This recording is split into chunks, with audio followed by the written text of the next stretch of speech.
Olá, graça, paz e alegria. A porção de hoje, recomendada para a leitura da Bíblia em um ano no plano sequencial, é 2 Samuel do capítulo 7 ao capítulo 10. Ainda temos muitas passagens com aplicações espirituais, mas aos poucos os livros de Samuel e principalmente Reis e Crônicas se tornam mais livros realmente históricos e com lições espirituais muito parecidas. Com isso, as nossas mensagens podem diminuir. Pastor, falando pouco, vamos esperar. Mas a recomendação de leitura sempre estará mantida para nós que estamos seguindo este desafio para a leitura da Bíblia em um ano. Na porção de hoje nós vemos Davi pretendendo construir a casa do Senhor e o profeta Natan, num primeiro momento, diz para ele que ele deve fazer tudo o que está no coração dele. Ele é ungido, ele é escolhido, o Senhor está com ele, o Senhor está dando vitórias, o Senhor tem confirmado que realmente está com Davi, então vai lá e faz tudo o que está no teu coração, reizão. Fica tranquilo. Mas logo depois o Senhor dá instruções para que o profeta Natan volte e diga que não é exatamente para fazer da forma como Davi pretendia. O profeta precisava tomar cuidado e consultar ao Senhor antes de dar uma resposta. Lembra daquela situação em que, lá no livro de Josué, houve um grupo que veio tentar fazer paz com Israel e eles aceitaram as coisas, tendo a impressão, diante das circunstâncias, que eles vinham de longe e depois descobriram que eles estavam há 3 dias só de viagem e teve todo esse problema porque eles não consultaram o Senhor antes. E eles fizeram um acordo que não poderiam ter feito se fosse para seguir a orientação original, tudo porque não consultaram antes ao Senhor. O profeta tinha que ter se preocupado com isso. Qualquer pessoa que busca a vontade do Senhor tem que primeiro se preocupar em consultar ao Senhor, buscar em oração, ou quem sabe estar pronto para dar uma resposta ao abrir a boca, porque o Espírito Santo também pode abrir a nossa boca e colocar a palavra certa na nossa boca no momento exato, nem precisando de um momento específico de busca, essa coisa toda. Então, as duas coisas podem acontecer. A gente parar um tempo para orar e buscar ao Senhor, e também pode ser que estejamos no meio da conversa, no meio do evento, e o Senhor fale sim, através de nós, use a nossa boca para falar, nos dê o entendimento e nós começamos a dizer aquilo que o Senhor nos deu a revelação. De qualquer forma, é importante saber realmente o que o Senhor disse. Não é porque Davi era abençoado e estava realmente ungido e era escolhido, que ele poderia fazer qualquer coisa, e que qualquer coisa que ele quisesse fazer era instruída pelo Senhor ou vinha da vontade do Senhor. Nós precisamos também tomar cuidado então com isso. Nós precisamos discernir caso a caso, situação a situação, qual é a vontade do Senhor. Talvez o profeta Natan, como eu disse, teve essa impressão de que, como o Senhor estava com Davi, era o Senhor quem estava gerando aquilo no coração dele.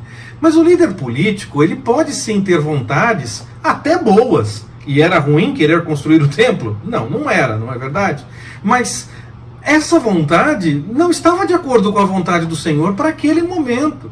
E aí eles continuam sendo escolhidos, continuam sendo ungidos, mas em algum momento pode acontecer de terem que ouvir: não, o que você está pensando não vem do Senhor, não é para fazer desse jeito. A liderança espiritual, então, precisa a liderança espiritual precisa ser separada, de certa forma, da liderança política, ao menos que a mesma pessoa desempenhe as duas funções, mas aí ela tem que estar pronta para o agir do Senhor e não para o próprio desejo. Então, essas lideranças precisam ser separadas, mesmo que sejam a mesma pessoa, a pessoa tem que estar pronta para separar as coisas. E aí a liderança espiritual precisa ter autonomia e ser respeitada como liderança espiritual para poder falar até mesmo o que está errado numa liderança política, o encaminhamento para corrigir alguma coisa, se houver erro, se houver necessidade de fazer diferente, se não for para fazer do jeito que está se propondo, como Davi queria fazer, e Natan disse: não é bem assim. E como Natan, nós devemos nos comprometer mais com o Senhor, que com o que nós falamos, ou com um líder político qualquer que seja. Se o Senhor revelar algo que devemos ajustar, não quer dizer necessariamente que é para destituir aquele líder político, mas aquilo precisa ser ajustado de acordo com a vontade do Senhor. O nosso compromisso não é com o que falamos, mas com a vontade do Senhor. Se o Senhor quiser também uma mudança na liderança política, Ele vai fazer as coisas e vai usar, quer seja situações corriqueiras, quer seja de forma sobrenatural, e Ele vai preparar todas as coisas. Mas não necessariamente se chega a esse ponto. Natan não estava contra Davi, nem queria destituir Davi, quando disse para ele: olha, não vai fazer isso não, porque não é vontade de Deus que você faça isso não. E Natan também poderia ter vergonha de desdizer o que ele disse, porque, poxa, acabei de falar, Senhor, estou com vergonha. Não. Ele nos ensina que o compromisso que nós temos não é com o erro, mas com a vontade do Senhor. Davi continuava ungido, Davi continuava escolhido por Deus, mas tinha coisas que ele precisava entender que não deveria fazer, ainda que fossem coisas que poderiam parecer boas. Não seria errado construir o templo, mas ele não deveria fazer porque não era a vontade do Senhor que ele fizesse.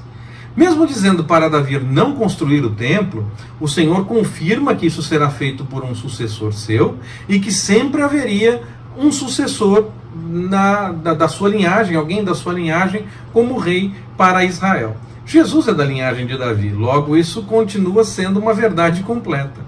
Davi se alegra com essa revelação e louva ao Senhor, agradece, mesmo que o seu primeiro desejo, a construção, tenha sido contrariado. O seu primeiro desejo foi contrariado.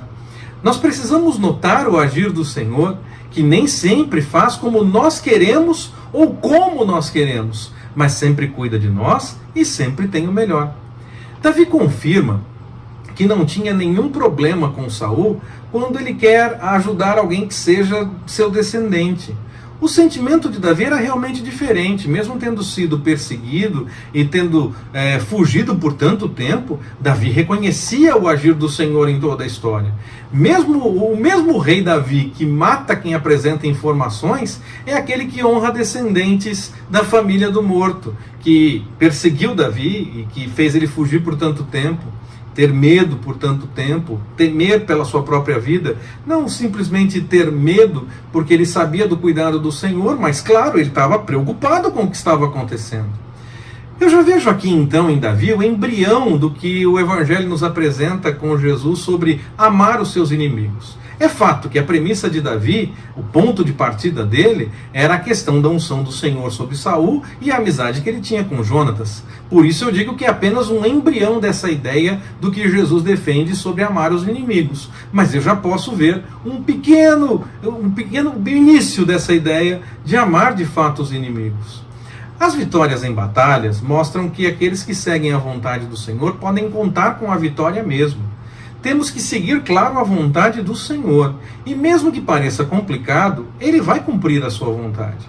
Não devemos confiar nas nossas forças ou nas estratégias que possamos bolar, ainda que tenhamos muitas vezes que colocar a nossa força e a estratégia em prática.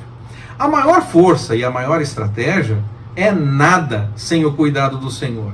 E nós podemos sim ter vitórias sem nenhuma força e sem nenhuma estratégia. Mas o texto nos mostra e nos revela que a força e a estratégia do exército de Davi foram colocados em prática. Tanto a força como a estratégia foram colocadas em prática. E é parte do jogo de fato. Então, quando de fato é para se usar disso, nós devemos saber usar isso sim. Nós só não podemos achar que isso resolve tudo. O que resolve mesmo é o cuidado do Senhor. E por isso, nós devemos sempre seguir a sua vontade. Que Ele nos abençoe. Forte abraço, até mais, permitindo o Senhor.